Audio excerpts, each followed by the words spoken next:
Malvan Q3 as from Mhlaka 1 uzokwazi ukuyithola because I find it significantly important ukuthi abantu ababe ne-access yona uzoyithola ngo-300 rand.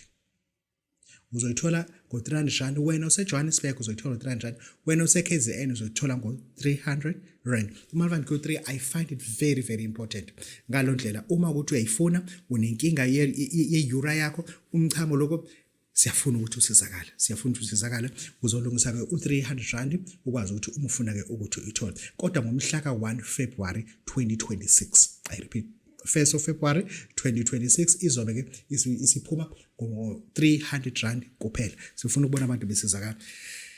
bakithi babu dokotela babesiza babujabule umfana omhle Jackie Mzulu abancane ngisolo futhi ngixoxe lezi zinto lezi kuzofuza ukuthi siziveze ngoba enye into ebinyangeni bethu sibe nolwazi olukhiwe phezulu kakhulu but sangafuna ukungena root kakhulu phansi sakha phezulu saba rich sathenga ama porch sahlala emafletini sakha nabafazi abawu4 bandawo abawu2 abandawonye laba abanye akubona abandawonye umoya seswazini hayibo ake ngiyilande la seswazini uyabona laba futhi abakhanye laba bagana abafazi baseswazini kahle abafazi baseswazini bayibhageni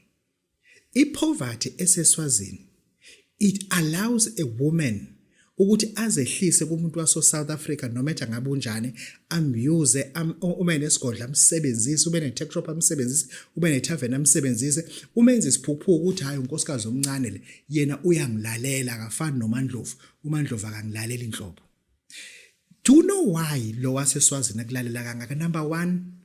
unayo lento ukuthi ubuzayizayo obukhona yabo akanayo impepho zase South Africa uyangibamba ke manje ngoba umhlophe akanayo i-ID se South Africa unengane la kuwena sezeza u2 ingane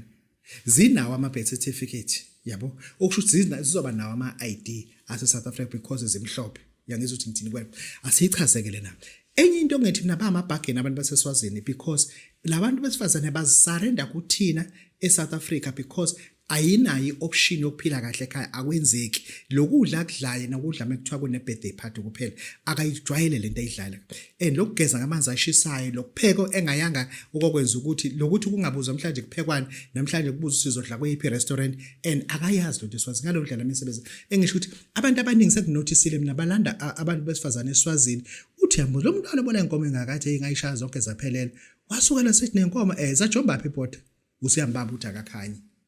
yambo usiyomba uthi akanalo amaqiniso akubona into asitshela mina engisho ukuthi abantu base South Africa asibathatheni abantu besifazane baseswazini but not ngoba ngempela